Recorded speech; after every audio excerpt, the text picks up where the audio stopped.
Budget Review Subcommittee on Justice and Judiciary for the 2023 regular session. Any meeting materials received by the deadline were posted online earlier this week and made available for downloading. This afternoon, we are going to hear from representatives of the Department of Corrections who are here to provide an update regarding the substance abuse treatment and job training pilot program included in the current budget, as well as the strategic plan for the correctional facilities and the environmental impact and feasibility study for the Kentucky State Reformatory. The facilities plan and feasibility study were included in the current budget and appropriated $100,000 in fiscal year 2023 and $1 million in fiscal year 2024. At this time, clerk, please call the roll. Representative Brown, Representative Decker, Present. Representative Kulkarni, Representative Sharp, Present. Representative Petrie, Representative Reed, Here. Representative Elliott, and Chair Flannery. How many do you need? 4, 3. Do we have enough?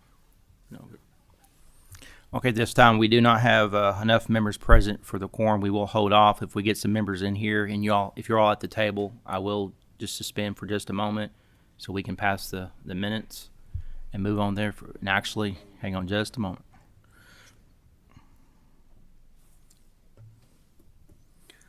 Okay, we now have a quorum. The chair will entertain a motion on the minutes for February 28, 2023. Is there a motion? Is there a second? There's a motion and a second. All those in favor, please signify by saying aye. All those opposed, nay. The minutes for February 28, 2023 passes. All right, now we can proceed with business. At this time, come to the table. We have Michael McKinney, Division of Direction of Administrative Services, Department of Corrections. Okay, we have Tanya Hunter. Are you all making a joint presentation or one at a time? Okay, so Sarah Johnson, Randy White, Janet Conover, everybody? All right.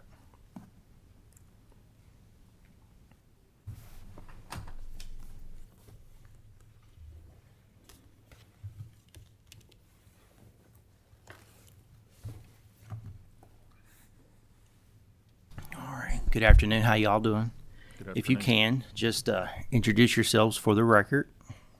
Make sure the mic's pulled up. Make sure the green light's on. Go ahead. Good afternoon. Tanya Hunter, Assistant Director. It's a mic on. Make sure that mic's on, green, bright green. Tanya There Hunter, we go. Assistant Director, Admin Services. Good afternoon. Sarah Johnson, Director of Addiction Services. Good afternoon. Randy White, Deputy Commissioner, Kentucky Department of Corrections. Michael McKinney had a medical issue and could not be with us today. Understandable. Thank you all. Will you please raise your right hand? Do you swear or affirm to tell the truth, the whole truth, and nothing but the truth, so help you God? I do. All right. We'll proceed. Y'all have any opening statements or anything? You know the subject matter. I do have some questions. Do you just want me to start asking questions and you respond? Okay, that's fine. All right, so question number 1, what are the main issues and challenges associated with the success of the substance abuse treatment and job training pilot project? We'll start there. So we have issued the RFP 4 times with no responses. We set up the RFP to model the same requirements of our licensed treatment programs that we offer to the incarcerated population that comply with 908 KAR 1370, 1372, and 1374. So those were the standards that we set, but there's not been any responses. Does any member have any questions they want to ask on that question? Representative Sharp? How come there's been no responses? What do you think that is, what's causing that? Honestly, I'm not sure. We do have a similar program that we offer in the prisons and jails, so I don't know if that has something to do with it. But we've put it out 4 times. Yes, 4 times, twice in this biennium and twice in the prior biennium. Have you contacted anybody that would provide this service and asked them why they're not interested? I've not contacted anyone directly, but I do sit on different boards, and I have discussed with the board that the RFP was out there if anyone was interested in applying so that they could share it with their contacts. And you've gotten no feedback. No feedback. Okay. Thank you. And his question kind of covered it, but has any feedback from the RFP process provided any insight into what could make that successful? And you kind of covered it already, but that's the official question that we need answered today. Not that I'm aware of, but I'll also open that up to admin services. No, we had one response that had a few questions right at the end of the RFP process before it closed, but it was very minimal questions. And even though we responded to those, we still didn't get any kind of response on the RFP in general. Yes, sir. Thank Representative you, Sharp. Mr. Chair. What were the questions they were asking? I do not have those with me today, but we can get those back to you. Thank you. If you can just provide that to the staff, absolutely. Absolutely. Thank you. Okay. Recognizing no direct appropriation has been made for the pilot, what level of funding do you think would be appropriate to lift this barrier? So we typically pay a daily per diem for the treatment services, so it would be dependent on how many slots that we had. But the daily per diem that we currently pay is $45.34 per day. So depending again on whether there were 20, 50, 100 slots, that amount would change.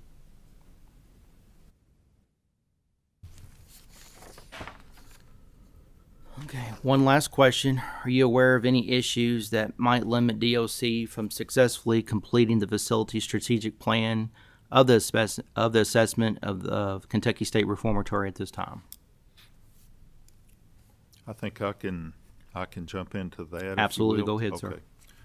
I'll start from the beginning and tell you where we are as far as progress and what steps have been taken. Absolutely. Go ahead. In the year 2022, this project was put out for bid by the Division of Engineering and Contract Administration, a division of the Finance Cabinet. The bid was awarded to KZF Design, and they were selected by DECA. We've had numerous internal discussions with the Department of Corrections and the Cabinet, the Justice Cabinet and the Finance Cabinet to establish parameters of what this study is going to look like. What we have to determine is the real estate involved. With a big sprawling complex like the Kentucky State Reformatory, ancillary services that may affect that prison could affect other prisons like the Central Utility Plant. So all that goes into what's called a scope matrix.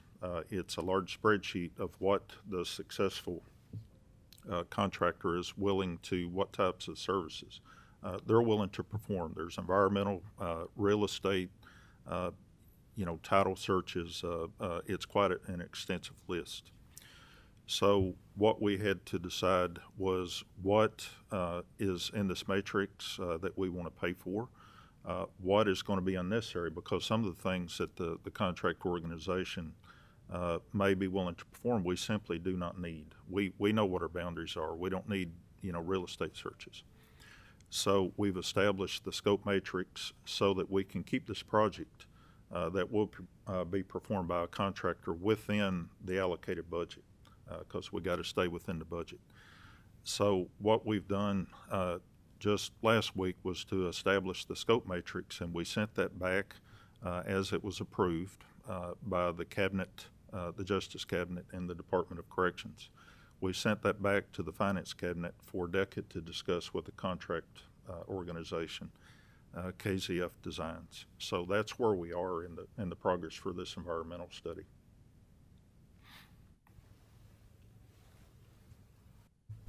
Thank you, sir. I appreciate that. It was very helpful. Okay. Does any member have any other questions? All right. Thank you all. Do you all have anything else that you need us to know on this situation that wasn't covered or asked of us? No, sir. Okay. All right. Thank you all. Have a nice day. We appreciate it. Thank you. That concludes our meeting today. Chair will entertain a motion to adjourn. Is there a second? All right. We have a motion on adjournment in a second. All those in favor, please signify by saying aye. All those opposed, nay.